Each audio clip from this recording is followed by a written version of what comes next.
All right, everybody, welcome to episode 7 of the Snarfcast. We have a very special guest today. We have Stealth40k. Stealth, how you doing? I'm doing great. Thanks for having me on.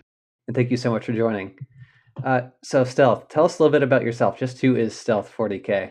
Stealth40k is just a guy who enjoys video games and joined Twitter to talk about them. Basically, that's kind of my backstory. And that's pretty awesome, too, because, I remember when I first joined Twitter, I was like, wow, this guy is very knowledgeable. He knows his stuff, and he's quite friendly. So, it's like you're always engaging with the community, and I love seeing that because not Yeah, everybody is so keen to do that. And yeah, there's definitely people who will only talk to you if you have a certain number of followers, if you're a Twitter, or if you're a Twitch partner, and I never really thought that was the way I was ever gonna go if I joined Twitter. I try to interact with as many people as I possibly can. I really appreciate that because when I messaged you, I wasn't sure I was going to hear back, and I'm really thankful to have the opportunity to interview you. It's my pleasure. Now, next question I have for you is: there's been a rumor about Nintendo Switch Online finally upgrading their servers for certain games, so like Splatoon and Smash. What do you think about that development, and do you think there's any truth to that rumor? My first thought was it's probably about time. I honestly can't say if there is truth to the rumor. One thing about me, I'm primarily a single player gamer. I very rarely play online games. It's pretty rare for me. So I'm sure there are other people who are a lot more jazzed at that possibility. But yeah, I mean, I wouldn't put it past them to finally upgrade something after like I think it was 15 years. Yeah, I had heard something at it being like a Windows 98 based server or something Yeah. like that, and that's like really shocking because at least from my job perspective, like if we had Windows 98 now, that would be very, very bad from a security standpoint. I couldn't even imagine it. Well, let's hope for the best on that, and I hope that it happens sometime soon because only good things will come from that. Yeah. From the people that enjoy multiplayer games. But the next question I had for you then, so Stadia has shut down after a year, which is pretty crazy. But what do you think about that? How do you think of that whole situation went down? Well, my my thoughts on Stadia are pretty well known. I never was really a big believer in it. I thought they botched pretty much everything about the platform. The biggest red flag for me was that they launched this new platform and they didn't have any of their Stadia first party games ready. It was just a few third party ports that have been on other platforms. There's just really no reason to jump in. The games played worse. A lot of the promises that they told us never really came true. I like buying games physically anyway, so that's a big hurdle. So I really wasn't surprised. I did feel bad though that they laid off about 150 developers after like a year and a half. That's not right. That was the only part of it that really made me feel bad. The platform itself, um, is probably going to go to the way of the dodo bird. It's going to be extinct probably by next year. Yeah, I just know that my friend had sent it to me that it was coming out, and I was like, "Ooh, I don't really know if this is going to work out, but I wish them luck." But they're trying to go against Nintendo and Sony and Microsoft. That was a huge hurdle to begin with, and then just the mismanagement and everything else. Like it's terrible, but it's like you said, just from the jump, it was just not handled well, and it's just so unfortunate that those people had to lose their jobs, and I hope that they bounce back and get in with other developers. But yeah, it's just unbelievable that that much transpired in just a year. Yeah, and a lot of people told me like this is what Google does. If something doesn't look profitable, they'll shut it down immediately, no matter what they say, to the public, and that's kind of what happened. Yeah, yeah. I mean, it sucks, but man, like Google is just ruthless. That's all I can say. Absolutely ruthless. Kind of like Amazon. Yeah, they are. Yeah. And even Amazon, has had a lot of problems with their video game division. They haven't been able to get anything out from their studios. I think they do have a studio.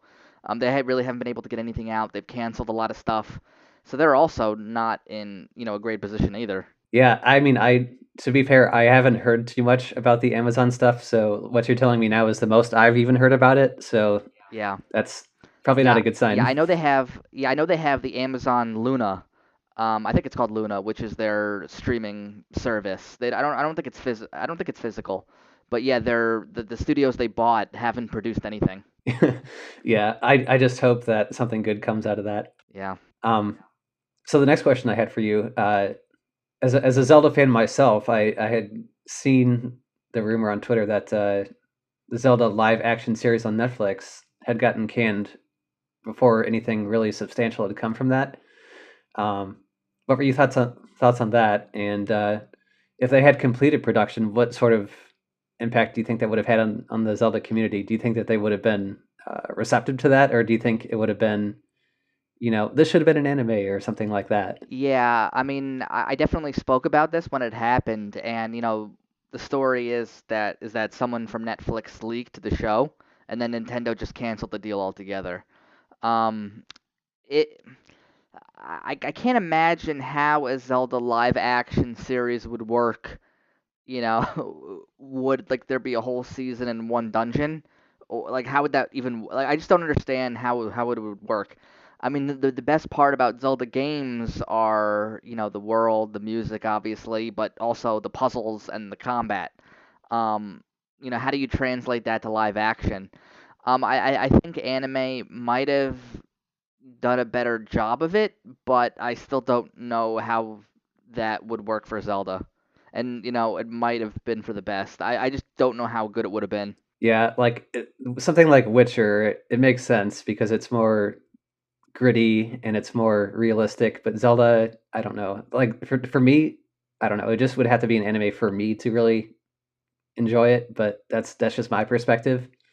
Um, and I know a lot of people in the Zelda community probably feel similar to me. But yeah, it would have been cool to see how it would have turned out. But if it would have been bad, I probably would have never forgiven them. Yeah, and that's what I was afraid of. Yeah, yeah. Um, So the next question I have for you then is with Breath of the Wild 2 coming up, obviously we don't know a release date yet, but what do you think the impact on the Zelda timeline would be for that? That's a good question. Not the first Breath. I was gonna say the first Breath of the Wild. There only is one Breath of the Wild right now. Breath of the Wild kind of starts its own timeline. You know, uh, obviously it has the Gerudo and the Rito. It has all the races in it, some of which are in some timelines and not in others. Um, there are definite hints, you know, that it takes place sometime after a long, long time after Skyward Sword. There's actually a lot of Skyward Sword references in Breath of the Wild. I kind of think it's its own timeline, and I do think that Breath of the Wild 2 will you know make that even more clear than I think it is. I don't think it takes place in any of the other timelines, even though there are obviously there's the ruins of Lon Lon Ranch. They pick a lot of different elements from different Zelda games and the different timelines, but I don't think I don't think this fits nicely. I guess you could say it takes place 100 million years after everything else, and it makes sense. But I'm not really sure. Yeah. Yeah, I mean, even if that is the case and it's just completely separate, like I have a feeling people's minds are going to be blown. Like, what? How can you do that? Like, you have all these published books about how everything fits together some way, Yeah. and like you're just going to blow it up, and you can't do that. And then Nintendo's probably going to be like, well, we just did. Sorry. Yeah, because obviously the Rito were in Wind Waker. They weren't in anything else. And then there's a big goddess statue that you can find. That's the one from Skyward Sword. But then there's also the ruins of Lon Lon Ranch from Ocarina of Time. Yeah. So there's just all there's all these different kind of Easter egg elements from the different Zelda games. But yeah, I just don't think this one fits nicely in any of them. And in any of the I think there's three established timelines. I just don't think it fits nicely. No, but I can say that I am anxiously waiting for that game to come out. Yeah, I, I I think we don't all know are. how I don't know how many hours I put into Breath of the Wild. Probably over 500 to be honest, but Oof. Yeah, I put 300 myself. it's just so easy to get lost in that game and then all of a sudden you're like, "Wow, it's like 2 a.m. I should probably stop." Yeah, it's really addicting. I'm so curious to see more. Yeah, for real. I'm so excited for it. So my next question is not about Zelda, but more about Bravely Default 2, something that you've covered pretty extensively. and it's something that I haven't played. And to be honest, you actually got me interested in it. Um, so, as someone new to the series like myself, why should we purchase this game? And what sort of game would you say it's comparable to? It's funny because as of this recording, I literally just started playing the full game this morning. That's when I was doing right before this. And, I have been covering it. It's a game I've been really excited about. Um, why you should purchase the game to me is like we don't get a lot of classic RPGs anymore, particularly from Square Enix. We don't get a lot of RPGs with like customizable job systems. It's just very rare. So when one comes around, I kind of feel like a duty to support it just because I want to see it continue, even if they don't come out that often. You know, it's probably most comparable to Final Fantasy V. That's the game, and obviously the other Bravely games. But moving out of the Bravely series, it's most comparable to Final Fantasy V in that you have four playable characters, you have turn-based battles, you have a customizable job system. Um, you know, that's definitely the game that it's probably most comparable to. I don't even know how many people play Final Fantasy V because the last good version of it, in my opinion, came out on the Game Boy Advance. Yeah, So it's not exactly easy to get a hold of. yeah, and to that point too, like some Final Fantasy games, like Final Fantasy VI, are like not the best. Like, I guess I want to say version to play because like if you have Steam, you can get Final Fantasy VI on there, but that's essentially a mobile port. And unless they do something with Final Fantasy V of a similar thing, you're just gonna have a hard time finding it. But Yeah. like you were saying, Bravely Default compares most to that, and if people have played it, then they can just jump right in and have a great time. And I'll probably get it after I finish Persona 5 Royal, but I have to finish that because that is quite a game. I don't know if you played that, but I'm like 130 hours in that game and I'm not done yet. Yeah, I did play Persona 5 Royal. It's a great game. For sure. Like I'm so glad I got into that franchise too. It's like I never had played something like that, and now that I have, I do not regret it. To my next question though, because I could totally go off tangent with that game, and I don't want to take too much of your time just on Persona. Um, what were your thoughts on the Nintendo Direct? And I don't know, a lot of people, in my opinion, were pretty upset about it, from what I've seen on Discord, anyhow. But I quite enjoyed it. Yeah, I mean, I thought the Nintendo Direct was actually kind of great. Considering putting into the context of this is the first Direct of probably one or two more throughout the year. And not talking about the holiday games, pretty much stopping at the midway point of the year. I thought it was really good. Obviously we got a Smash Brothers announcement that always makes people happy. We got some first party announcements from the first part of the year. Um, we got some pretty shocking third party announcements. Project Triangle Strategy. Been talking about that one a lot. Even the Ninja Gaiden collection was kind of a big deal for me. So it kind of had a little bit of everything. I thought it was pretty good. I mean, I thought it was good. Yeah, like I noticed that some people were upset about the DC game, but like It's one that game. doesn't even like, yeah, it's one game out of how many that they showed. Like that's is not worth it to be angry. Yeah. No, uh, but people love being angry. they do, and I'm not about that. But No. I just like I don't know how many days there were. Wasn't it like 900 some days or something ridiculous for the It was 500. It was 500. 500? 500, thank you. Yeah, like that's a long time for a wait, and to be able to see it again, just so much fun, so much fun. Yeah. And I got Mario Golf. That was maybe the most excited I've been for a Mario game in a long time. Yeah, yeah, I saw that and then I immediately went, "Wow, Mario Golf, yes." Yeah. I mean, it had first party announcements, third party announcements, surprises for a first direct of the year. And, I'm assuming there's going to be one around June for E3. And then we'll get like the second half of the year's games. I thought it was successful.